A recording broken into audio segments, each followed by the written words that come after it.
Sir, ಬಿಹಾರದಲ್ಲಿ ಭರ್ಜರಿ ಜಯ ಗೆಲ್ಲಿಸಿದೆ. ಏನ್ ಹೇಳಕ್ ಇಷ್ಟಪಡ್ತೀರಾ? ಯಾವ ತರ ಅಭಿನಂದನೆಗಳು ಸಲ್ಲಿಸ್ತೀರಾ? ಎಲ್ರಿಗೂ ಜೈ ಭೀಮ್. ಇವತ್ತು 2025ನೇ ಸಾಲಿನ ಬಿಹಾರದ ಸಾರ್ವತ್ರಿಕ ಚುನಾವಣೆಯಲ್ಲಿ ಏನು NDA ಅಲೈನ್ಸ್ ಆಗಿ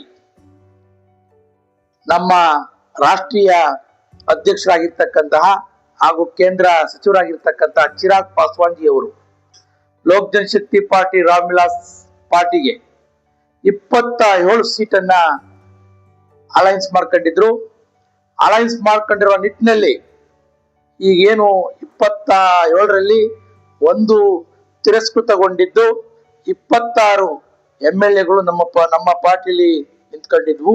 ಆ ನಿಂತ್ಕೊಂಡಿದ್ದ ಪರಿಣಾಮವಾಗಿ ಇವತ್ತು 19 ಸೀಟನ್ನ ತಮ್ಮ ಮಡ್ಲಿಗೆ ಏರಿಸ್ಕೊಂಡು ಒಂದು ಅತ್ಯುನ್ನತವಾದ ಮಟ್ಟಕ್ಕೆ ಲೋಕ್ ಜನಶಕ್ತಿ ಪಾರ್ಟಿ ರಾಮ್ ವಿಲಾಸ್ ಪಾರ್ಟಿ ಬೆಳೀತಾ ಇದೆ ಅಂತ ಹೇಳೋದ್ರಲ್ಲಿ ಸಂದೇಹ ಏನಿಲ್ಲ.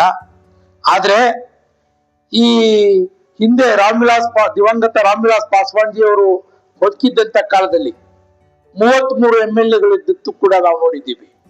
ಈ ಸರಿ 18, ಮುಂಬರುವ ದಿನಗಳಲ್ಲಿ ಬಹಳ ಇನ್ನು ಈ ಬಿಹಾರ್ ರಾಜ್ಯವನ್ನ ನಡೆಸೋ ಮಟ್ಟಿಗೆ ನಮ್ಮ ಪಾರ್ಟಿ ಬೆಳೀತದೆ ಅನ್ನೋದ್ರಲ್ಲಿ ಏನು ಸಂದೇಹ ಇಲ್ಲ.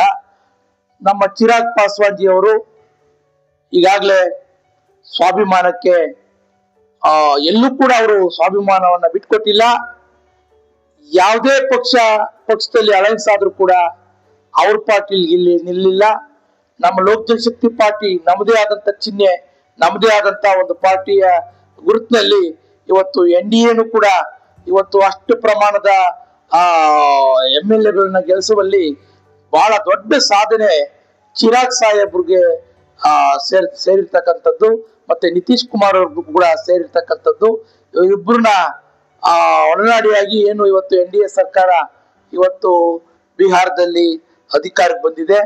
ಈ ನಿಟ್ಟಿನಲ್ಲಿ ನಮ್ಮ ಏನು ಲೋಕ್ ಜನಶಕ್ತಿ ಪಾರ್ಟಿಗೆ ಏನು ಅಲೈನ್ಸ್ ಆದಂತ ಸಂದರ್ಭದಲ್ಲಿ ಏನ್ ಮಾತು ಕೊಟ್ಟಿದ್ರು, ಒಂದು DCM ಹುದ್ದೆಯನ್ನ ಲೋಕ್ ಜನಶಕ್ತಿ ಪಾರ್ಟಿ ರಾಮ್ ವಿಲಾಸ್ ಪಾರ್ಟಿಗೆ ಕೊಡ್ತೀವಿ ಅಂತಕ್ಕಂಥ ಮಾತನ್ನ ಹೇಳಿದ್ರು. ಅದು ನಿಜಕ್ಕೂ ಕೂಡ ಸ್ವಾಗತಾರ್ಹ.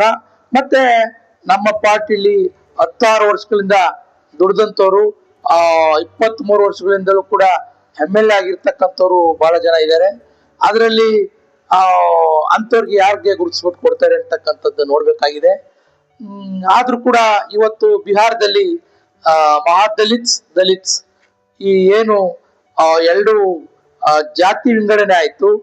ಜಾತಿ ವಿಂಗಡಣೆ ಆದಾಗ ಕೇವಲ 2.5% ಇದ್ದಂತ ಒಂದು ಪಾರ್ಸಿ ಜಾತಿ ಅಲ್ಲಿ ಅಂದ್ರೆ ಅದನ್ನ ಮುಂಚೂಣಿಯಾಗಿ ಇಟ್ಕೊಂಡು ಇವತ್ತು 21 ಜಾತಿಗಳಿರ್ತಕ್ಕಂಥ SC ಜನಾಂಗ ಮಹಾದಲಿತ್ಸ್ನ ಒಳಗಡೆ ಹಾಕೊಂಡು ಮತ್ತೆ ಅಲ್ಪಸಂಖ್ಯಾತರು ಮತ್ತೆ ಹಿಂದುಳಿದ ವರ್ಗ ಎಲ್ಲಾ ಜಾತಿ ವರ್ಗನ ಒಂದು ಪಕ್ಷದ ಒಂದು ನಿಲುವಿಗೆ ತಗೊಂಡು ಅವ್ರನ್ನ ನಮ್ಮ ಪಕ್ಷದ ತತ್ವ ಸಿದ್ಧಾಂತವನ್ನ ಹೇಳೋ ಮುಖಾಂತರ 19 ಸೀಟನ್ನ ಗೆಲ್ಲಿರ್ತಕ್ಕಂಥದ್ದು ಸಾಮಾನ್ಯವಾದಂತಹ ವಿಷಯ ಅಲ್ಲ. ಹಾಗಾಗಿ ಇವತ್ತು ನಮ್ಮ ಲೋಕ್ ಜನಶಕ್ತಿ ಪಾರ್ಟಿ ರಾಮ್ ವಿಲಾಸ್ ಮತ್ತೆ ದಲಿತ್ ಸೇನೆ ರಾಮ್ ವಿಲಾಸ್ ಎರಡು ಒಂದು ಸಂಘಟನೆ, ಒಂದು ಪಾರ್ಟಿ ಮುಖಾಂತರ ಕರ್ನಾಟಕ ರಾಜ್ಯದಿಂದ ನಾವು ಅವ್ರಿಗೆ ಅಭಿನಂದನೆಯನ್ನ ಸಲ್ಲಿಸುತ್ತಾ ಮತ್ತೆ ಈ MLAಗಳು ಗೆಲ್ಲಕ್ಕೆ ಎಲ್ಲರೂ ಆ ಭಾಗದ ಆ ಕ್ಷೇತ್ರದ ಎಲ್ಲಾ ನನ್ನ ಮತದಾರ ಬಂಧುಗಳಿಗೆ ಮತ್ತೆ ಈ ಗೆಲುವಿಗೆ ಕಾರಣಕರ್ತರಾಗಿರ್ತಕ್ಕಂತಹ NDA ಸರ್ಕಾರ ಆಗಿರ್ಬೋದು ಮತ್ತೆ ನಮ್ಮ JDU ಆಗಿರ್ಬೋದು ಎಲ್ಲರಿಗೂ ಕೂಡ ನಾವು ತುಂಬ ಹೃದಯದ ಅಭಿನಂದನೆಗಳನ್ನ ಸಲ್ಲಿಸುತ್ತಾ ಲೋಕ್ ಜನಶಕ್ತಿ ಪಾರ್ಟಿ ರಾಮ್ ವಿಲಾಸ್ ಇನ್ನು ಮುಂಬರುವ ದಿನಗಳಲ್ಲಿ ಈಗಾಗಲೇ 4 ರಾಜ್ಯದಲ್ಲಿ ಈಗಾಗಲೇ LJP ಖಾತೆಯನ್ನ ಓಪನ್ ಮಾಡಿರ್ತಕ್ಕಂಥ ಇತಿಹಾಸ ಇದೆ. ಮುಂಬರುವ ದಿನಗಳಲ್ಲಿ ಕರ್ನಾಟಕದಲ್ಲೂ ಕೂಡ ಒಂದು ಅಂದ್ರೆ ಖಾತೆಯನ್ನ ತೆರೆಯುವ ಮುಖಾಂತರ ಲೋಕ್ ಜನಶಕ್ತಿ ಪಾರ್ಟಿನ ನಾವು ಬೆಳೆಸೋದಿಕ್ಕೆ ಮತ್ತೆ ಈಗ ನಮ್ಮ ಮಿನಿಸ್ಟ್ರು ಕೂಡ ಕರ್ನಾಟಕಕ್ಕೆ ಬರಲಿದ್ದಾರೆ. ಈ ಎಲೆಕ್ಷನ್ ಆದ್ಮೇಲೆ ನಾವು ದೆಹಲಿಗೆ ಹೋಗಿ ಅಲ್ಲಿ ಅವ್ರನ್ನ ಮೀಟ್ ಮಾಡಿ ಒಂದು ಮೀಟಿಂಗ್ ಮಾಡಿ ಕರ್ನಾಟಕಕ್ಕೆ ಡೇಟ್ ತಗೊಂಡೇ ಬರ್ತೀವಿ. ಕರ್ನಾಟಕಕ್ಕೆ ಇಲ್ಲಿ ಸಾವಿರಾರು ಜನ ಕಾರ್ಯಕರ್ತರು ಏನು ಇಲ್ಲಿ ಸೇರ್ಪಡೆ ಆಗ್ಬೇಕು, ಮತ್ತೆ ಅವ್ರನ್ನ ನಾವು ಲೋಕ ಜನಶಕ್ತಿ ಪಾರ್ಟಿನ ಬೆಳೆಸ್ಬೇಕು.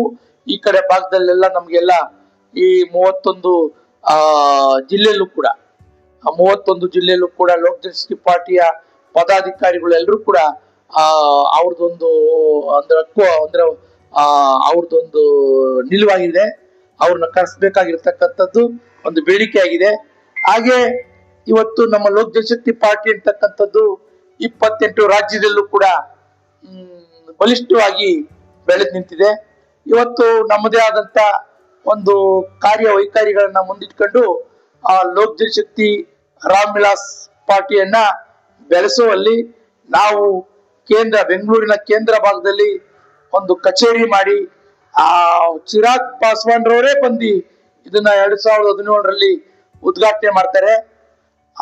ತಂದೆ ಇದ್ದಂತ ಕಾಲದಿಂದಲೂ ಕೂಡ ನಾವು ಈ ಪಕ್ಷದಲ್ಲಿ ಈ ಸೇನೆಯಲ್ಲಿ ಗುರುತಿಸ್ಕೊಂಡಿರೋದ್ರಿಂದ ನಾವು ಕೂಡ ನಮ್ಗೆ ಬಹಳ ಸಂತೋಷ ಆಗಿದೆ. ಇವತ್ತಿನ ಬಿಹಾರದ 2025ನೇ ಇಸ್ವಿ ಚುನಾವಣೆ ದೇಶದ ಉದ್ದಗಲಕ್ಕೂ ಕೂಡ ಲೋಕ ಜನಶಕ್ತಿ ಪಾರ್ಟಿ ರಾಮ್ ವಿಲಾಸ್ ಮತ್ತೆ ನಮ್ಮ ಕರ್ನಾಟಕದ ದಲಿತ ಸೇನೆ ರಾಮ್ ವಿಲಾಸ್ ಸಂಘಟನೆ ಕೂಡ ಹರ್ಷವನ್ನ ವ್ಯಕ್ತಪಡಿಸ್ಲಿಕ್ಕೆ ಎಲ್ಲ ಕಾರ್ಯಕರ್ತರು ಕೂಡ ಒಂದು ಶುಭಾಶಯಗಳನ್ನ ಹೇಳೋ ಮುಖಾಂತರ, ತದನಂತರ ನಮ್ಮ ಚಿರಾಗ್ ಪಾಸ್ವಾನ್ ಜಿ ಅವರು ನಮ್ಗೆಲ್ಲ ಒಂದು ರವಾನೆ ಮಾಡಿದ್ದೇನಂತಂದ್ರೆ ದೆಹಲಿಯಲ್ಲಿ ಒಂದು ಏನು ಈಗ ಬಾಂಬ್ ಸ್ಫೋಟ ಆಗಿ ಜನ ಸಂತಸ ಅಂದ್ರೆ ದುಃಖಕರವಾಗಿರ್ತಕ್ಕಂಥ ವಾತಾವರಣದಲ್ಲಿ ಇದ್ದಾರೆ.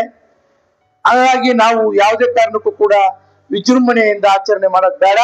ಸುಮ್ಮನೆ ನಿಮ್ಮ ಕಚೇರಿಯಲ್ಲಿ ಒಂದು ಸಂತೋಷವನ್ನು ವ್ಯಕ್ತಪಡಿಸಿ ಗೆದ್ದಿರೋ ಪ್ರಯುಕ್ತ ಅಷ್ಟೇ ಅಂತ ಹೇಳಲಾಗಿ ಚಿರಾಗ್ ಪಾಸ್ವಾನ್ ಜಿ ಅವರಿಗೆ ನಾವು ಯಾವತ್ತೂ ಕೂಡ ಅವರ ಹೆಸರನ್ನ ಬಯಸ್ತಕ್ಕಂಥ ಪ್ರಾಮಾಣಿಕವಾದ ಕಾರ್ಯಕರ್ತರು ಅಂತ ಅನ್ನೋದ್ರಲ್ಲಿ ಸಂದೇಹನೇ ಇಲ್ಲ. ಯಾಕೆಂತಂದ್ರೆ ಎಷ್ಟೋ ಜನ ಕೆಲವರು ದಿಕ್ಕು ದಾರಿ ಎಲ್ಲ ತಪ್ಪಿಸ್ತಾರೆ, ಬಟ್ ಹಂಗೆಲ್ಲ ತಪ್ಪಕ್ ಹೋಗ್ಬೇಡಿ.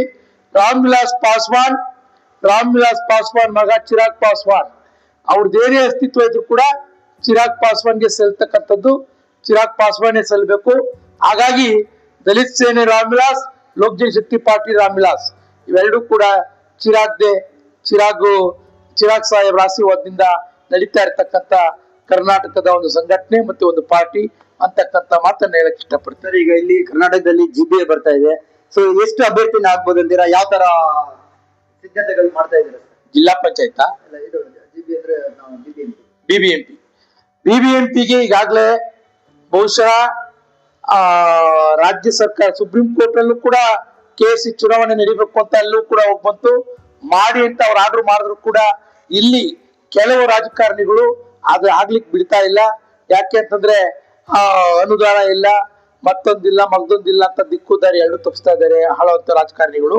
ಆದ್ರೆ ನಾನು ಹೇಳೋದಿಷ್ಟೇ, 198 ವಾರ್ಡ್ ಇರ್ತಕ್ಕಂಥ ಬೆಂಗಳೂರು ನಗರ ಬಿಬಿಎಂಪಿ ವಾರ್ಡ್ 198 ಈಗ 243 ಆಗಿದೆ, ಮತ್ತೆ ಇನ್ನು 500 ಆಗ್ತದೆ, ಇಲ್ಲಿ 5 ವಿಭಜನೆ ಆಗ್ತವೆ. ಇವೆಲ್ಲವೂ ಕೂಡ ಕೇಳ್ಪಟ್ಟಿದ್ದೀವಿ. ಅದೆಷ್ಟೇ ವಿಭಜನೆ ಆದ್ರೂ ಕೂಡ ಒಂದು ಕ್ಷೇತ್ರದಲ್ಲೂ ಕೂಡ ಬಿಡದಲೇನೆ ಎಲ್ಲಾ ಕ್ಷೇತ್ರದಲ್ಲೂ ಕೂಡ ಸ್ಪರ್ಧಿಗಳು ರೆಡಿ ಆಗಿದ್ದಾರೆ. ನಾವು ನಿಂತೇ ನಿಲ್ತೀವಿ. ನಾವು ಗೆಲುವು ಸೋಲು ಸೆಕೆಂಡ್ರಿ, ಬಟ್ ಪಾರ್ಟಿಸಿಪೇಟ್ ಮಾತ್ರ ನಮ್ಮ ಪಾರ್ಟಿಯಿಂದ ನಿಲ್ತೀವಿ ಅಂತ ಹೇಳ್ತಾರೆ. ಹಾಗೆ 50% ಮಹಿಳೆಯರಿಗೆ ಅಂತ ಹೇಳ್ತಾ ಇದಾರೆ. ಮಹಿಳೆಯರು ತಮ್ಮ ಪಾರ್ಟಿಯಿಂದ ರೆಡಿ ಇದ್ದಾರೆ ಪಕ್ಷದಿಂದ. ಖಂಡಿತ ಮಹಿಳೆಯರಿಗಾಗ್ಲೇ ನಮ್ದು ಲೋಕ ಜನಶಕ್ತಿ ಪಾರ್ಟಿ ಮಹಿಳಾ ವಿಂಗೂನು ಕೂಡ ಇದೆ, ಮತ್ತೆ ದಲಿತ ಸೇನೆ ಮಹಿಳಾ ವಿಂಗೂನು ಕೂಡ ಇದೆ. ಹಾಗಾಗಿ ಸಾಕಷ್ಟು ನಮ್ಮ ಮಹಿಳೆಯರು ನಮ್ಮ ಪಾರ್ಟಿ ಮತ್ತು ಸಂಘಟನೆಯಲ್ಲಿ ಗುರುತಿಸ್ಕೊಂಡಿರೋದ್ರಿಂದ, ಅವರು ಸಕ್ರಿಯವಾಗಿ ಕಾರ್ಯಕರ್ತರಾಗಿರೋದ್ರಿಂದ ಖಂಡಿತವಾಗಿ ಕೂಡ ಮಹಿಳೆಯರಿಗೆ ಈಗೇನು 33% ಸರ್ಕಾರದ ವತಿಯಿಂದ ರೆಸಲ್ಯೂಷನ್ ಆಗಿದೆ, ಆ 33% ನಿಲ್ಲಿಸೋದಕ್ಕೆ ಪ್ರಾಮಾಣಿಕ ಪ್ರಯತ್ನ ನಾವು ಮಾಡ್ತೀವಿ.